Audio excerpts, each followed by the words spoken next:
Hello বন্ধুরা, কেমন আছো তোমরা? আশা করছি যে যেখান থেকে আমার এই ভিডিও দেখছো সকলেই খুব ভালো আছো, সুস্থ আছো। স্বপ্নকা ফ্যামিলির নতুন একটি ব্লগে তোমাদের অনেক স্বাগত, অনেক ভালোবাসা জানাই। তো আজকে একটা নতুন সকাল, নতুন দিন দিয়ে আমি আমার ব্লগটা স্টার্ট করছি তোমাদের সবাইকে সঙ্গে নিয়ে। তো আশা করছি আজকের ব্লগটিও তোমাদের খুব ভালো লাগবে। তো পুরো ব্লগটি কিন্তু স্কিপ না করে দেখতে থাকো।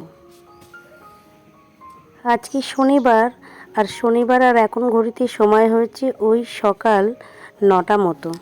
আজকে কিন্তু আমার পড়ানো হয়ে গেছে, আর সকালে কিন্তু এখন যেহেতু ঠান্ডা পড়ছে ওই জন্য কিন্তু আমি সকালে স্নান করছি না। তো সকালে কিন্তু আমি বাসি নাইটিটা চেঞ্জ করেই ঘরে চলে এসেছি। তো এবার এই ঘরের বিছানাটাকে পরিষ্কার করে নিচ্ছি, আর আমার কিন্তু সকালের আজকে পড়ানোও হয়ে গেছে। তো তারপরে দেখো ঈশানের বাবাকে একটু চাও করে দিয়েছি, ও চা খেয়ে কিন্তু বেরিয়ে গেছে। আর এদিকে ঈশানের তো স্কুল ছুটি, ঈশানও কিন্তু আজকে এইমাত্র ঘুম থেকে উঠলো। এবার ঘুম থেকে উঠে ও বাইরে খেলে বেড়াচ্ছে।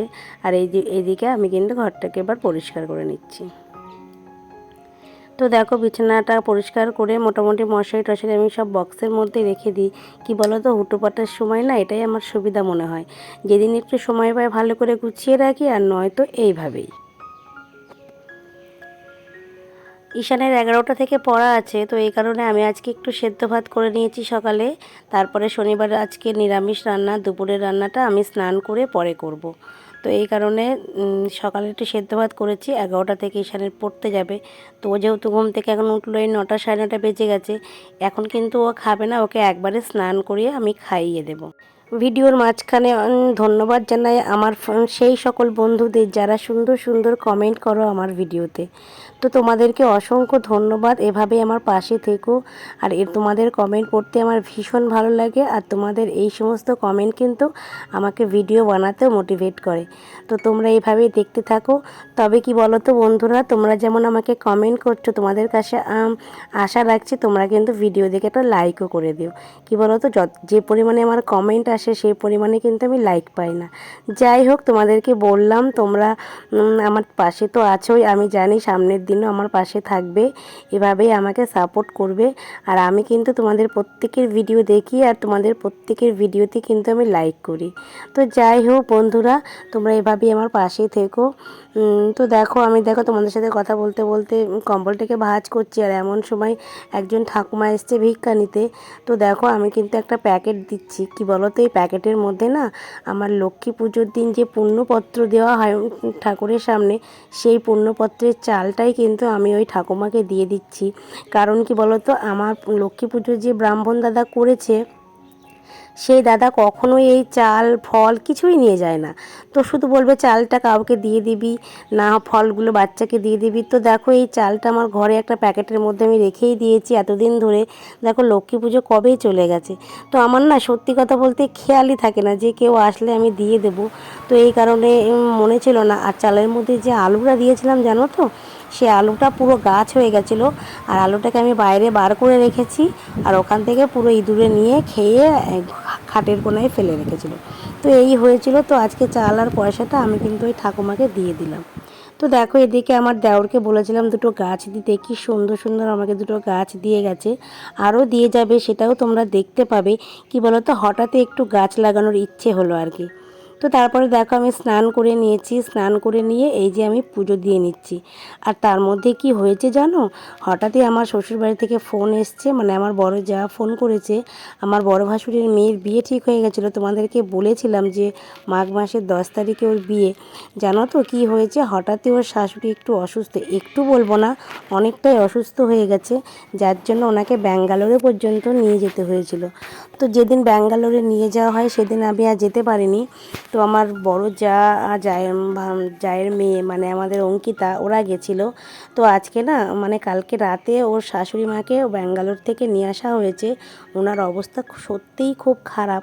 তো এই কারণে আমার শাশুড়ি মা জায়েরা সবাই যাচ্ছে। তো আমাকেও ফোন করেছিল জানো তো। তো আমি ঈশানের বাবাকে বললাম কি করব, তো ঈশানের বাবা বললো যাও তুমি ঘুরে এসো। আর এদিকে দেখো আমি রান্নাও কিন্তু বসাতে পারিনি। তো মোটামুটি হুটোপাটা করে একটু স্নান করে নিলাম, দিয়ে এই পুজোটা দিয়ে আমি কিন্তু রেডি হয়ে ওদের সাথে বেরিয়ে যাব। তো জায়ের মেয়ের বিয়ে মানে আমাদের অঙ্কিতার বিয়ে ঠিক হয়েছে কিন্তু হাঁসখালি, বগুলা হাঁসখালি যেখানে বলে, তবে সেখানেই যাব। আর এদিকে রান্নাটাও তো করতে পারলাম না, যার জন্য লক্ষ্মীকে ফোন করলাম যে তুমি দুপুরে ঈশানের বাবাকে আর আমার শ্বশুরমশাইকে কটা ভাত পাঠিয়ে দিও। তো এটাই করলাম, কিছু করার নেই, হুটোপাটা করে এখন বেরোতে হবে। ওনার শরীর খুবই অসুস্থ, আর না গেলেও কেমন একটা ব্যাপার দেখায়। সত্যি কথা বলতে বিয়ে ঠিক হয়ে গেছে, আমি কিন্তু তাকে এখনও চোখে দেখিনি বা তার বাড়িতেও যাইনি।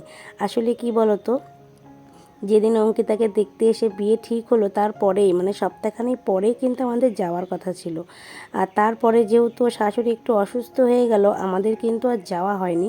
তো তার মধ্যেই এই দুর্ঘটনা ঘটে গেল। আসলে শাশুড়ির শরীরটাও খুব খারাপ ছিল দেখাশোনার মধ্যে, উনিও কিন্তু আসতে পারেনি। তো দেখো তড়িঘড়ি রেডি হয়ে আমরা কিন্তু বেরিয়ে পড়েছি। আমি, আমার বড় যা, আমার ছোট যা, আমার শাশুড়ি মা, আর এই যে পুচকিটা যাচ্ছে আমাদের সাথে। তো অনেকটা দূরের রাস্তা, আমরা 11:30টার ট্রেন ধরবো বলেই যাচ্ছি। এখন টোটো করে যাচ্ছি রানাঘাটে। তো রানাঘাট থেকে আমরা গেদে যে ট্রেনটা যায় সেটা ধরবো, ধরে এই যে আমরা কিন্তু বগুড়ার দিকে রওনা দিচ্ছি। বগুড়া স্টেশনে নেমে ওখান থেকে আবার বাসে কিংবা অটোতে যেতে হবে, অনেকটা কিন্তু রাস্তা। ওখানে গিয়ে আমি খুব একটা ভিডিও করিইনি, মানে খুব একটা বলবো না, আসলে অসুস্থ বাড়িতে গেছি তো, শুধুই কান্নাকাটি, ঠিক ভালো লাগছিল না। ওখানে কিন্তু আমরা গিয়ে খাওয়া দাওয়াও করিনি, আমরা মোটামুটি সন্ধ্যা 7:30টায় বাড়ি চলে এসেছি। তো প্রত্যেকেরই একটু খিদে পেয়ে গেছিলো বলে একটা দোকানে ঢুকে আমরা একটু চাউমিন খেলাম।